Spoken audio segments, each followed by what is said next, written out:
um, him having multiple apps open. So first, Henry advised, maybe close out a couple of the apps, maybe the ones you're not immediately using right now. Um, and Miguel kind of came back at him, was like, "Well, I need all of them now." Typical customer banter. Well, I need them now, so you know, even though you really don't, but whatever.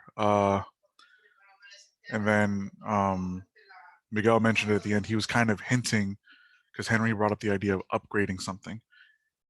Miguel was kind of hinting at what to upgrade, like, well, what kind of physical upgrade should I do? Whether that be like RAM sticks, hard drive, whatever you decide to upgrade.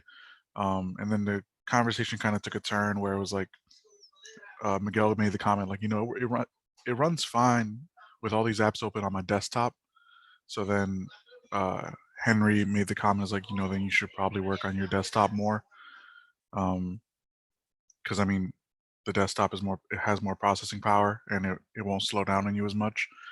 Um, so it was cool. It was a couple like made up moments that were pretty interesting because I mean, but that moment where Miguel was like, "Well, I need all of them open," it was very relatable because I've heard that before. Awesome, awesome. So it sounds like Miguel made Henry work for it. Is that fair to say, Alan? Oh yeah. Well, great job handling the disgruntled customer, Henry, and great job, Miguel. Good acting. Sabrina? Yeah, we pretty much took the same approach as Alan was talking about. They started off with, "Oh, my computer is running slow. What can I do?" He said, "Yeah, I can help you out with that." Then manually going into taskbars and seeing how your GPU is running and seeing which one is taking the most amount of working power, taking out of manually crossing them out. It's like having a bunch of tabs on your iPhone. It slows them down so you could cross them off really quickly. But some things I noticed was like the basic generic customer service aspects of the conversation, just like greeting with an opening, saying, "Hi, how are you? My name is this, my name is that. I can help you out with this. Give me a moment." Just lines like that. That wasn't necessary, I think. But other than that, Sean was definitely able to help out Rashi fix his problem. Awesome. Thanks, Sabrina. And I'm glad that you raised um, going above and beyond to really share your name, and I'm happy to help you. And as opposed to just you're annoying me. I don't want you to call me. I'm still waking up. We don't want that for our support desk. Thanks, Sabrina. Okay. Amir? Yeah, so it was Matthew and I was the disgruntled customer. He introduced himself, said nice to meet you and stuff like that, and then we got straight into it. And he asked me kind of, open up my task manager. And I wanted to be a little bit annoying. So I told him my task manager was small. I couldn't see anything but the applications. And he was like, "Oh, you got to click more details." I'm like, "Ah, okay." I already knew that, obviously. So he tells me to go into performance. So we went into it. Performance. You want to look at the right side. You want to look at your cores, stuff like that. Do you have enough cores to be processing all these apps? Do you have enough processing power? Do you have enough RAM? Stuff like that. So when we figured these things out, I figured I need upgrades for my PC. Awesome. So it sounds like you were really helpful. That's great to hear. Also, Sabrina mentioned it. I'd love to hear from anybody else, whether it's very spoke or not. Who like observed or was on the receiving end, or even who spoke, like who felt like they did a really good job providing the extra level of care, of ensuring satisfaction, and how did that person, whether it was you or somebody else in your group, do that? Yeah, Izzy. Well, I feel like I manage the issue pretty well. I have a very friendly manner, so I'm able to, diffuse people's frustration a lot. Um, Working with Diane being the end part, which was the customer, uh, it, it was a yeah. It's usually like a feeling when you're helping someone and you know the situation, you're giving feedback and also trying to be friendly. Um, Building that relationship with someone via call is usually something I always look for. So that way we both tackle the situation at the same time instead of just me. I love that, Izzy. So you look at it more like a collaboration. Yeah. Like we're gonna get this accomplished together. Excellent. Thanks for sharing. I Mhm. love that. All right, last question, and then we'll go into today's lesson. Did anybody conclude their phone call with the magical question they should always ask before you hang up with the customer. Everybody know what the magical question is? Jesus? I think I know it. I may be wrong. It's like, is there anything else I can help you with? Ah, Jesus, you get the gold star for the day. Before you hang up, you always want to ask, is there anything else I can help you with today? And most of the time they're going to say no, but it's just good to ask.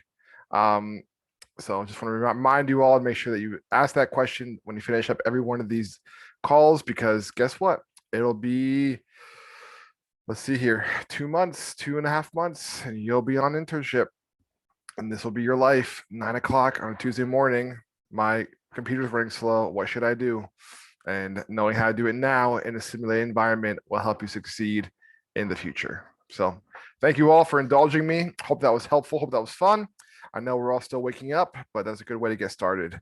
So Kayla is today's assistant instructor. I know she's not feeling great, so if you want to stay off camera, that's fine. But Kayla, how you doing? I'm doing great, thank you. Sorry, my allergies are just really bad today. No, we appreciate you powering through and being with us, and we won't take up much of your time. I also have bad allergies, so I know how tough it is. But what's some fun things about yourself, or where you from, all that good stuff? So I was born in New York, and then I moved to New Jersey when I was around 5 years old. So I grew up in New Jersey. I played basketball, and a fun fact is that I coach a team now, which most people know. We actually have a game tonight, so preparing for wow. that. So yeah. Awesome. What like age do you coach? I coach 5th grade girls right now, but I've been coaching them since they were in 2nd grade. Wow, that's really cool. So you got very close to them. Yeah. I love that. Thank you so much for sharing. And what is a question that you want to pose to our group today? I'm not sure if this has been asked already, but as a kid, what did you want to be when you grew up? I love that. So in the chat box, what did you want to be when you grew up as a kid? Kayla, what did you want to be when you were a kid?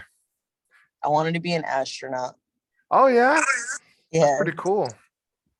Yeah, so I that love or a that. WNBA player. Okay, so astronaut, WNBA. Either way, you're gonna take off, right? Going to Right. space. Sorry, dad jokes are strong today. All right. That's all right. Awesome, Kayla. Well, thank you so much for being today's assistant instructor, and thanks so much for being in class today. We appreciate you. So Thank you, Eric. in the chat, we got a vet, a space ninja, a storm chaser, a wrestler, basketball player, comedian, doctor or a nurse. I want to be rich, a firefighter, zookeeper, a chef, a car designer, a martial artist, a firefighter, actor, a doctor, a midwife, an actress, a pilot, a ballerina, a gamer, or a bounty hunter. Wow, quite the array. So when I was a kid, like very young, like 3-4 years old, I wanted to work, like be a sanitation guy. I wanted to work on the trucks and ride on the back of the trucks. So I thought that seemed like a lot of fun to like ride on the back of a truck and not have to wear a seatbelt. So that was my dream when I was a kid. And now it's funny because my daughter, who's around that age now, wants to be a truck driver. I mean, that sounds great. She's like, I want to drive a truck and see America. I said, okay, awesome. Enjoy. I'm not sure. I'm trying to explain to her there's not going to be truck drivers by the time she's, an adult, but I'll let her dream, right? My parents didn't crush my dream and want to be a sanitation worker when I was 3, so I'm not going to crush my kids' dreams. All right, we're going to go ahead and get started. You can go ahead and go off camera for this. Yeah, definitely not Aunt Claire. I think automation is going to take over that industry completely, probably in the next 5 years, in my humble opinion. All right. So the PMBOK, or the PM Book of Knowledge, talks about time management. Time management is a really critical part of project management, ensuring that things happen on time. It's actually really funny. I'm not going to pull it up right now because I don't have it nearby, but I'm in a Facebook group for project managers, and someone just posted today, like, what do you do when you're executing a project and it takes longer than you think it will? And that's pretty stressful, isn't it? I think there's 2 things in project management that are the most stress. It's both the going over budget and going over time. So making sure that you schedule the time out and you give yourself enough time to do your project is really critical. So let me ask you, the group, in the chat box, or raise your hand. How do you determine how long something will take? So you're project manager. You're planning this project and you say it's going to take 2 weeks or 4 weeks or 6 weeks or 8 weeks. Well, how do you know? How do you determine how long it will take? Yeah, Jason. For me, I would stare at the attention to detail and I would see how many step by steps I would have planned out in my head. And I'd estimate how long each step would be up to the allotted time I think we would have. Excellent. So if I'm understanding you correctly, it's like, let's take everything that needs to be done, put it in little chunks, figure out how long those chunks are, and then when it's all said and done, it'll take X amount of time when you add it all together. Love it. Thank you. Sikander? So my thing is similar to how Jason go about it, but mine would use, so you would use other projects that you've already worked on or you've seen other people work on.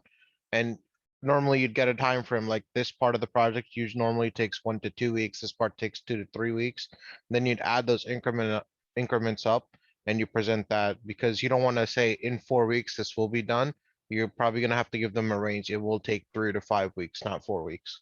Ah, very smart, Sikander. Yes, I love it. So instead of saying to the project sponsor, yeah, we'll be done in 28 days, you say, I'll be between 25 and 35 days. Give yourself a little bit of lead time and lag time. I love that. Izzy? I usually I would look at how much resources I have around me to see what can help me delegate what needs to be done. I would also try to find steps. I would have levels of steps of which one's the hardest from easiest to see which one would be more complex and which one would be more simple to do. Oh yeah, that's a really good observation because some of the tasks to complete the project are going to require a level of complexity and you might think it will take 2 weeks, or maybe it will take a month. Very important to be mindful of that. Excellent. Maria? Sometimes first thing I just wonder if I have ever done it before. If it's something I have done it before, then it will be easier for me to know from my experience, oh yeah, it will take me long, or nah, it will be quick. And then from that on, I started thinking about like Easy said, like the resources I have. So therefore that also will help me to like a lot to know the estimate time. Yes, yes. What resources do you have? How many people on your team? How much time can the people on your team allocate to the project? Factoring all of those things is really important. Last comment, Brian? Oh yeah, I was also gonna say to be considered. Like for example, if you're having a good day, you might get more stuff done. Whereas if you're having a bad day, your productivity would decline. So you also want to take that into consideration. Yes, yes. You know, I remember reading a book on project management and it said the best project managers are skeptical optimists. And I love that. Like you're optimistic that you're going to achieve your goal. You have to be. If you're a pessimistic person and think this will never work out, then project management is probably not the career for you. But you have to be a little bit skeptical. Like you have to like factor in people are going to have bad days. They're going to call out sick. They're going to show up late. They're going to say it'll be done by 5, but it's actually done the next morning at noon. To factor in all those things to be a skeptical optimist. All right, let's have some fun with this. How do you manage your time? Imagine that you're getting off work at 85 Broad Street and you get a text to grab these items on your way home from work. Really quickly looking at this, take 15 seconds and think about what would your plan of action be?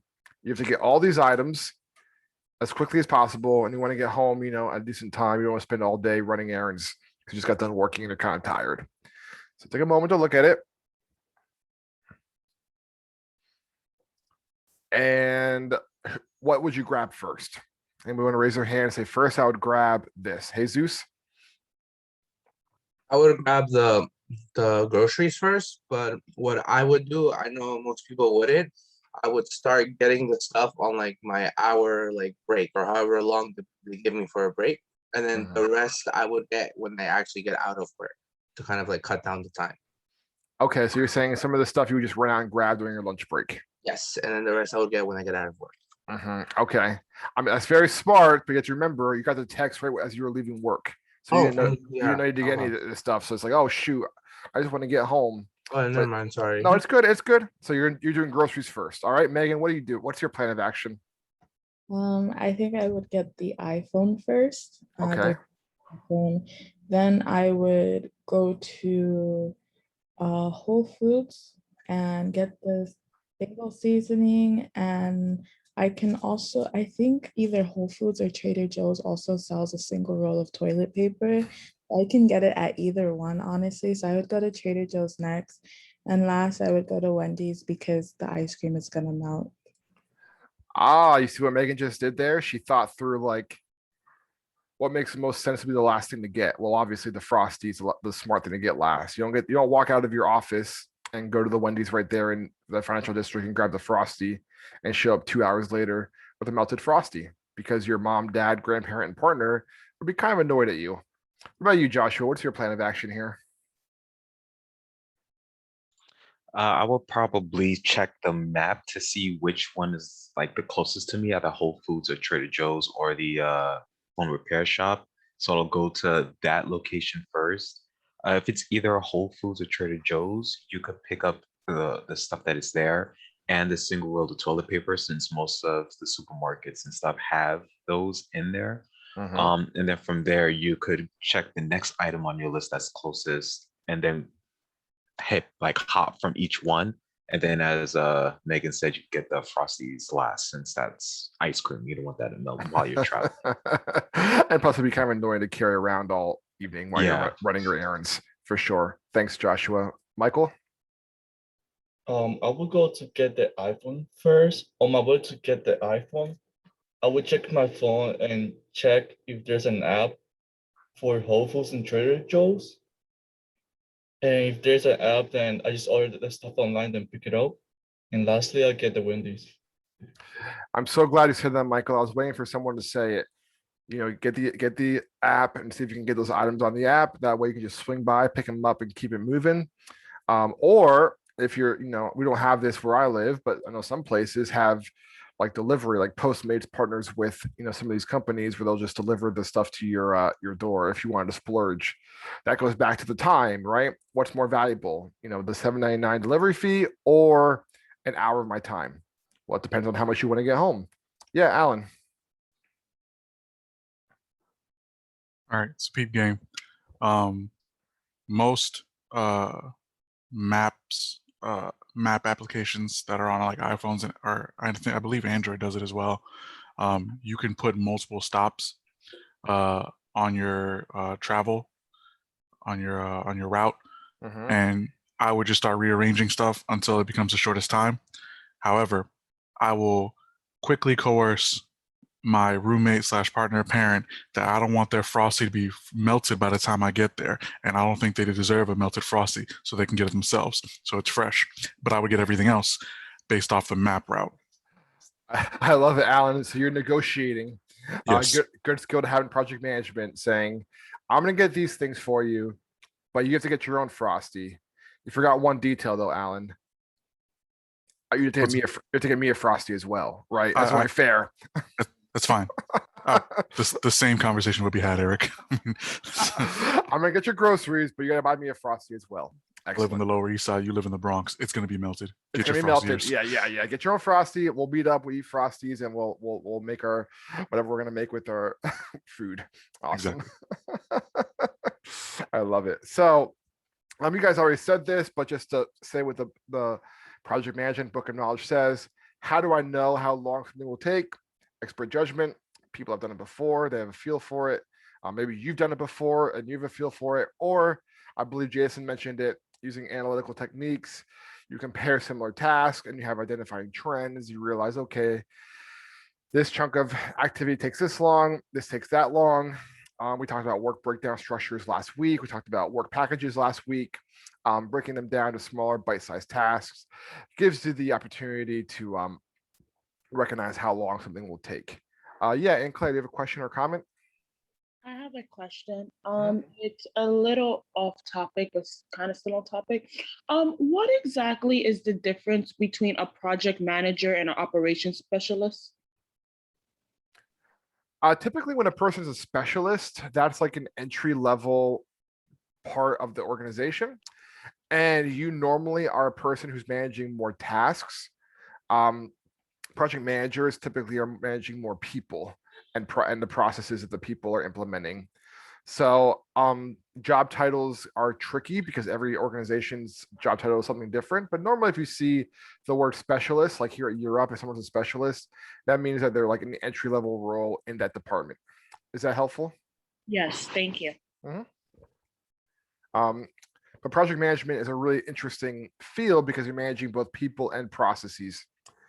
So, if you really want to get into project management, you have to have a genuine interest in people, but a genuine interest in accomplishing and delivering on your product. Whereas an operations specialist, you just mostly have to focus on delivering the end product. So how do we do this? You define the activities and the specific actions of what needs to be done. So our silly example of grabbing all the groceries after getting off of work, essentially you have to decide, what needs to be accomplished. Pretty cut and dry. Pick up these groceries. The next thing, and this is very important, is the sequence, right? Now, keep in mind, you running to pick up groceries, it's just you. It's you and your iPhone and listening to your favorite podcast or book or music, running around Manhattan, grabbing all your goodies before you head home. The problem is in project management, it's not just you buying groceries, it's you and other people, perhaps contractors, perhaps, subcontractors, all working together, and you have to factor in for what's called lag and lead time. Does anybody know what that term means before I explain it? Might be somebody in a room who has heard this before. Lag and lead time. What does that mean in project management? Sikander? Oh, you just mentioned it earlier when I gave the example. Mhm. You're gonna give lag time is essentially if the project lags behind, like whatever your expected time was. So let's say you're doing 4 weeks, and you give it a lag time of a week and a lead time of a week. So you'll say 3 to 5 instead of 4 weeks. Exactly. It's providing the opportunity for gaps in the project. And also the other factor to consider here is that, let's suppose, trying to think of an example of like they be pertinent to your role. Let's suppose we're all creating a presentation on how to succeed at Year Up. And my job is to create the template for our talking points. But Sikander's job is to create the PowerPoint presentation that goes along with it. So the lead time for Sikander and I is that he has to consider Eric has to do his portion first until I can do my portion second, because I don't know the order of the talking points in the conversation. So therefore, I have to factor in that if Eric slacks off on his part, that puts Sikander at a difficult place because he can't do his part of the project until Eric completes his. So factoring that lag and lead time is really critical when planning out a project, because to consider you're conducive to other people's timelines and them doing their part of the job. So factoring in some space on either side of the timeline is really critical to ensure delivery on time. Yeah, Jason, do you have a question or comment, sir? Yeah, to me, it kind of seems like lag and lead time is just a room for error. Yes. If that makes sense. Yep, you got it exactly right. I mean, here's the thing: is like we live in an imperfect world. We live in a complicated world. We're all imperfect people. We all say we want to do something and don't do it. We all say we're not going to do something and we do it. So it's human psychology. Room for error, Jason. Perfect. Lag and lead time, making sure that there's just a little bit of wiggle room. That when things don't go according to plan, which they never do, you're not stressed out and giving yourself anxiety like the person who posted on the Facebook group this morning was posting about how she's so stressed out because she's not going to deliver on time. It's like, well, I would be sympathetic, but you also have to consider that projects are complicated, and even more complicated than projects are people. So providing some lead time is really critical. Alan, do you have a question or comment, or is that from earlier? It's from earlier. All right, thanks. Someone mentioned this earlier, which I was very happy to hear. What resources do I have at my disposal? So picking up the groceries, do I have the app at my disposal? No one asked this question, but we didn't even talk about, do we have a car or are we taking mass transit? What are we, do we have a Whole Foods near our apartment? Do we have a Trader Joe's near our apartment? Or do we have to go from Broad Street to Grand Central to the Upper East Side to where there's a Whole Foods and there's a Trader Joe's, and then back to our place in Queens or Brooklyn. So you have to consider like the route, and all the different, activities happening. What resources do I have? And then last but not least, estimating the activity durations in simpler terms. How long does each individual task take? So all of you saw this scenario and you thought like project managers, and you didn't say, look at that and say, 2 hours. No, you said, well, the seasoning, the nachi, and the roll toilet paper, I can get that in one place. That will take me 45 minutes. To get the iPhone, that's an hour. The Wendy's Frosty, I can grab that right by my apartment, 10 minutes. Therefore, it's going to take me an hour and 45 to 2 hours and 15 minutes to grab all the stuff and get home. You'll just look at this and say, throw a dart, 2 to 3 hours, I'll be back. Yeah, Kayla. Eric, I have a quick question. As a project manager, you're assigned a team, correct? Yeah, you're assigned a team. So could you like theoretically like disperse these objectives throughout your team? Like, all right, Ashley, you go to Wendy's, Brian, you go to Apple, things like that, and then you can get all those tasks done a lot faster. Yes. Not even theoretically, that's what your job is. As a project manager, your job is to influence, inspire, and work with people to achieve the goal. Your job as a project manager, and believe it or not, is not to be the one who's doing everything. If it is, then you're not a very good project manager. Your job is to empower others to accomplish the mission and accomplish the project. Yeah, Amir? Yeah, I wanted to ask if do project managers normally have like a consistent team or a different team for each project? Yeah, it's a great question. So it typically changes for each project. So you might have some go-to people that constantly work on projects with you, but it typically changes with every project. Okay, thank you. So you have to, be able to build credibility very quickly, build trust very quickly, build camaraderie very quickly. These are all skills that you have to, factor in. And also, just for clarity's sake, because Kayla and Amir's question both lend itself to it, you can take a deep breath, because you're not going to walk into your first day on your internship site and then to say, oh, you took a 6-week course on project management. That's great. Here's a project charter and $10 million and a team of 20 people. Go execute this project in the next 3 months. Like, that's not going to happen.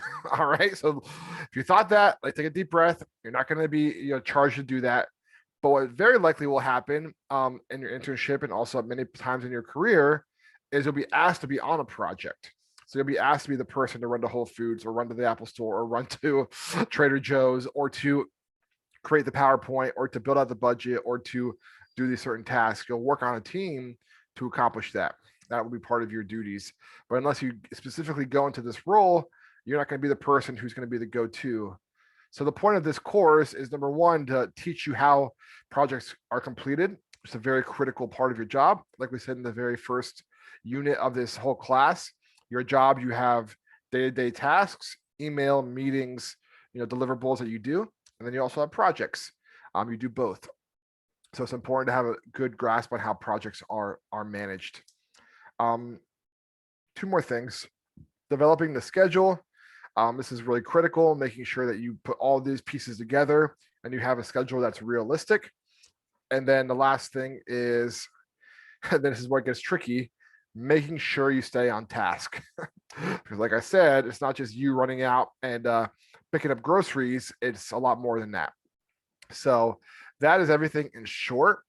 What we're going to do is this. I realized yesterday you guys didn't get a break. I apologize for that. And we're going to take about 15 minutes. It's about a 10-minute long video. I'm going to share with you guys in the chat here in a moment. And you can have 15 minutes, watch the video, come back at 9:55, and we will discuss it. And then we'll wrap up today's lesson. All right. So see you guys at 9:55. Thanks.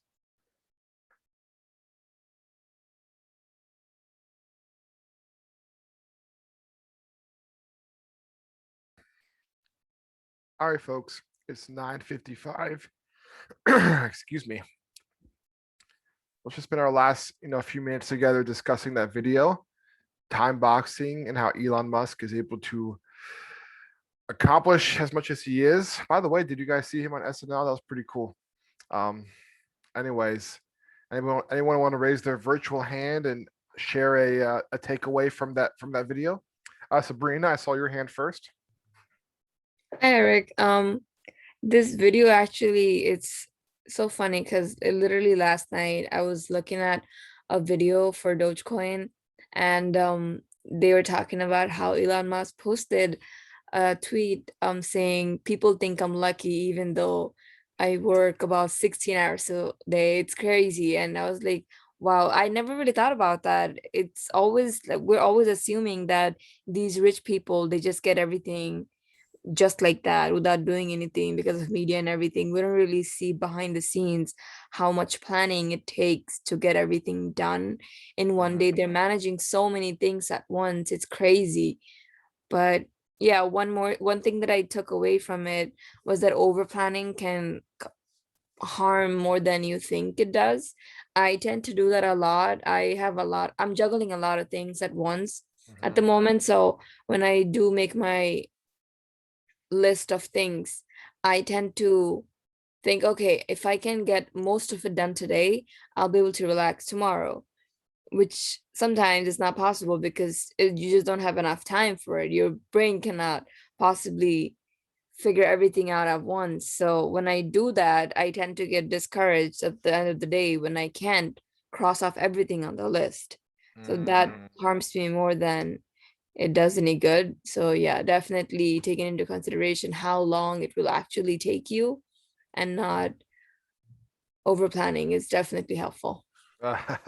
Definitely. It's very interesting how he's a person who has Tesla, he has SpaceX, and he has the Boring Company, which is, his other side projects. And he says like that, like, yeah, over planning is burdensome. So you plan, but don't stress yourself out by too many plans. It's really interesting. But yeah, he's a special human being. That's the easiest way to say it. Definitely. Thanks, Sabrina. Joshua? I was listening to the video. I'm trying to see if like any of the methods could work for me, like time boxing, like I was saying, like, and also gauging how long certain tasks take. Either using an app or your calendar to mark it to see like how long this task takes, and like you get a good estimate of like what things you could plan out. And I feel like for certain things you could do it for, and then for others it's a bit hard to estimate. So if you're say if you're studying and you're trying to understand a concept, you don't know if it's going to take you 30 minutes to an hour, 2 hours. So in my mind, I'm trying to figure out how to use it in terms of studying. But if it's just like, I guess, daily tasks or deliverables, you could give it a good chunk of time. And then from there, you could lower it down for each deliverable if they're the same. Yeah, good point for sure. Thanks, Joshua. Eli? I like this method because I feel like it'll keep you accountable with like everything you have and your schedule. One thing I would say is we have to know what we're capable to, because you don't want to push yourself too much.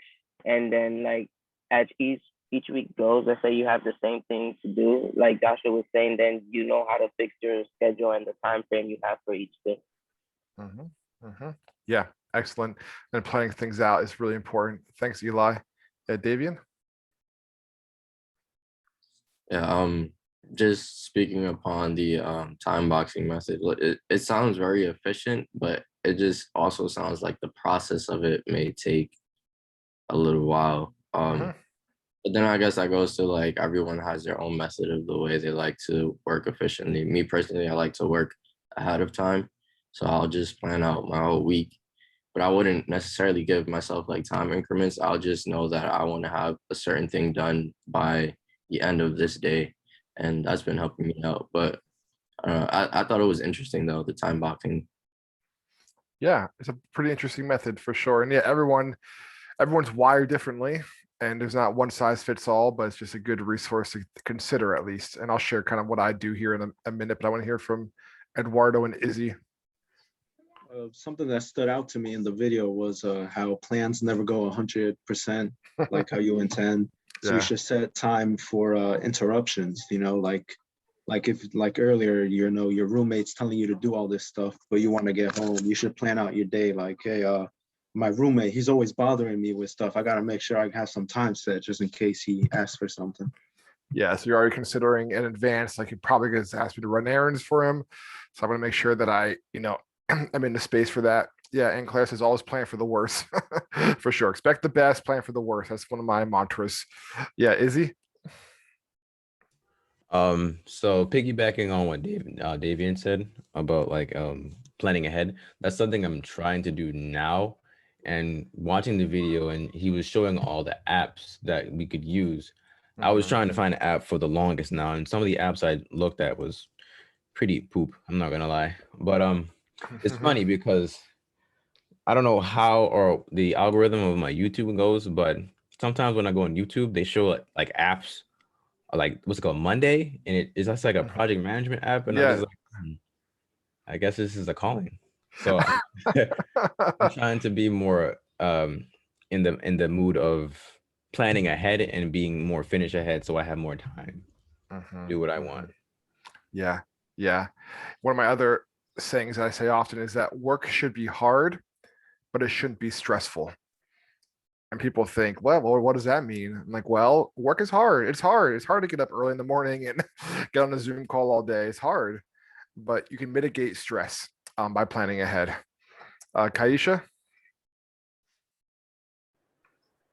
I just wanted to say this. So I use this method cool. just because there has been times when I needed to block off time for certain things in order to get them done. But practicing that, I did notice that at the end of the week, I would have a lot more done. I would be surprised. I was like, wow, like that week went by fast and I finished everything that I needed to do. And also I did notice as a result of it, my focus was able to last longer. So I started at like 25-minute increments and I was able to get up to an hour and a half increments, being able to focus and just complete my tasks. So yeah. Awesome, Kaisha. Good for you. I love it. Thank you all for sharing. And time management is a really important skill, not just in those of project manager, but also just in life in general. I'm going to share with you guys my two favorite hacks. The first one is a personal. The second is in terms of projects. So pull up a calendar, like just click the corner of your screen. You can see the month of May. I'm looking at it as well. So myself, Lauren, Brendy, and Gabriel are making a video that's going to premiere on May 31st. Someone want to raise their virtual hand and take a guess on when our goal is to have the first edition of that video done. It's premiering May 31st. Like when do we have the first edition done, like the first draft? Jesus, what do you think? The 21st. Ah, you're very good. Actually, the 20th is the day we want to have the first draft done. So 20th, the first draft is done. When we want to have the second draft done, which is normally our final draft because we're usually done by the second draft. What day do you think? I would guess the 27th. Exactly. We try to always get it done the 27th because if we got to throw the Hail Mary on the 28th and knock it out, we have at least that work day. So why don't I just say to Lauren, Brendan, Gabriel, and I just say, you know what? Let's just get it done the 28th at 5 p.m. Why would we not do that to ourselves? Someone want to raise their hand? I mean, it's not due till the 31st. I mean, just knock it out for that Friday. Matthew, why don't we do that to ourselves? People might have other responsibilities over the weekend, and I don't think anybody likes to work on the weekend. Nope. I don't think anybody would be very happy if I was like the 28th, 5 p.m. The video's done. And I was like, Lauren, this isn't quite right. Her whole weekend shot. She's like, I can't stand Eric. He's the worst, right? Like, I'd be annoyed too if I was in her shoes, as she should be. So instead, we give ourselves plenty of lag time and lead time. 20th, first draft, 27th, second draft. Let's enjoy our weekends, and we'll premiere on Monday. Davian, do you have a question or a comment? I was just adding on to what you said. You never know how the video is going to come out. So it's like you have to give yourself room for improvement in case you need to make any. So just having that done beforehand would help. Exactly. Yep. Work is hard. It doesn't have to be stressful. Let's mitigate the stress. Last thing I'll share, then I'll do the talk deliverables, and then we'll go enjoy the rest of our day.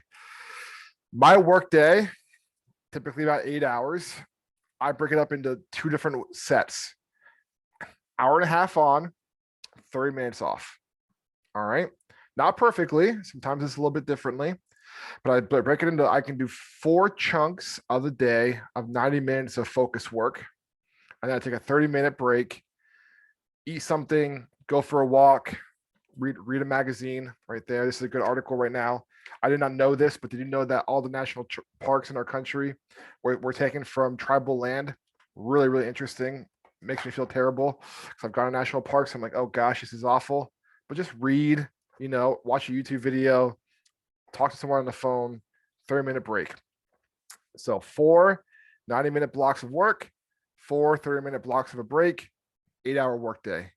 Why do I do that? Because right now we're going to finish this call in 2 minutes, and I have 43 emails I need to respond to. All right, 43. I could open up my inbox and start responding to them and be sitting here until 11 o'clock. And how's my brain going to feel by 11 o'clock? Not great, right? Not great. So I taught this class and I'm responding to all these emails and yeah, dead, exactly. And the rest of my afternoon is shot. So instead, it's 57 degrees out, the sun's shining. I'm going to tell you exactly what I'm going to do. I'm going to put in my headphones. I'm going to put on a podcast. I'm just going to go for a little walk around the block, get some fresh air, get the blood flowing, maybe even get a coffee, maybe even an iced coffee, maybe even a donut. Why not? I'm feeling good. And then at 10:45, I come back, I sit down, knock out those emails. Then it's 12:15. I'm doing something different. All right. Now let me just clause this. I know not all of us can do that. You guys were like, I'd like to have a half an hour break, but guess what, Eric? I got a class at 10:30. I know it's the grind. It's tough, but take little breaks in the day. Give your body a break. Give your brain a break, and you'll be more productive. All right. Any closing questions or comments before we wrap up? Thank you for that pep talk. You are welcome. I'm just here for the pep talks. So basically the discussion board due tonight, responded to posts by Thursday, and then the 1-page essay is due Thursday night. Keep in mind, Rachel is sharing with us on Thursday. We're excited to have her here, and I will see you all tomorrow. Have a great day. Keep up the good work, guys. Take care. Bye, Eric. Good Have a answer good too, Eric. Bye, Eric. Have a good one. Have a Bye, good one. Eric. Have a good Have a day. good one.